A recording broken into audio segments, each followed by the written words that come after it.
যশোরে টাউন হলে বাংলাদেশ জাতীয়তাবাদী দল বিএনপি স্থায়ী কমিটির সদস্য সাবেক মন্ত্রী মরহুম তরিকুল ইসলামের ৭ম মৃত্যুবার্ষিকী উপলক্ষে এক আলোচনা সভার আয়োজন করা হয়। সভায় প্রধান অতিথির বক্তব্যে বিএনপি মহাসচিব মির্জা ফখরুল ইসলাম আলমগীর বলেন, দ্রুত নির্বাচন আয়োজন না হলে এই সরকারকে ব্যর্থ সরকার হিসেবে জনগণকে জবাবদিহি করতে হবে।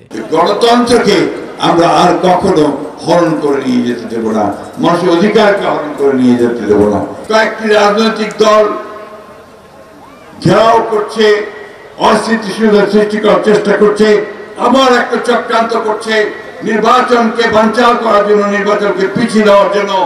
এটা এই দেশের জনগণ মেনে নেবে না।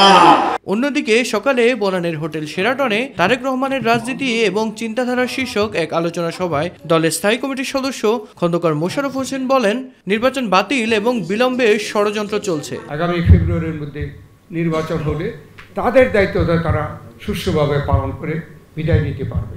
এই নির্বাচনকে কেন্দ্র করে ষড়যন্ত্র হচ্ছে।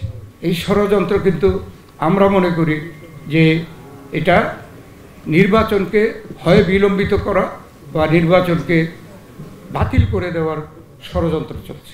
অনুষ্ঠানে বিশেষ অতিথি হিসেবে বিএনপি স্থায়ী কমিটির অপর সদস্য আমির খসরু মাহমুদ চৌধুরী বলেন, তারেক রহমানের নেতৃত্বে বিএনপি সামাজিক মর্যাদা, পারস্পরিক সহমর্মিতা এবং অন্তর্ভুক্তিমূলক রাজনীতিতে বিশ্বাসী। অন্তর্ভুক্তিমূলক একটি রাজনীতি উনি করতে চাচ্ছেন বাংলাদেশে, যাতে সকলের জন্য একটা স্পেস থাকে।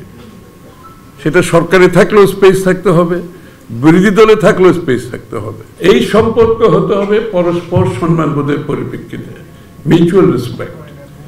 এই সম্পর্ক হতে হবে মিউচুয়াল ইন্টারেস্ট এবং পরস্পরের স্বার্থ সংরক্ষণের মাধ্যমে। মিফতা গালিব, মাই টিভি, ঢাকা। মানদণ্ড বা স্ট্যান্ডার্ড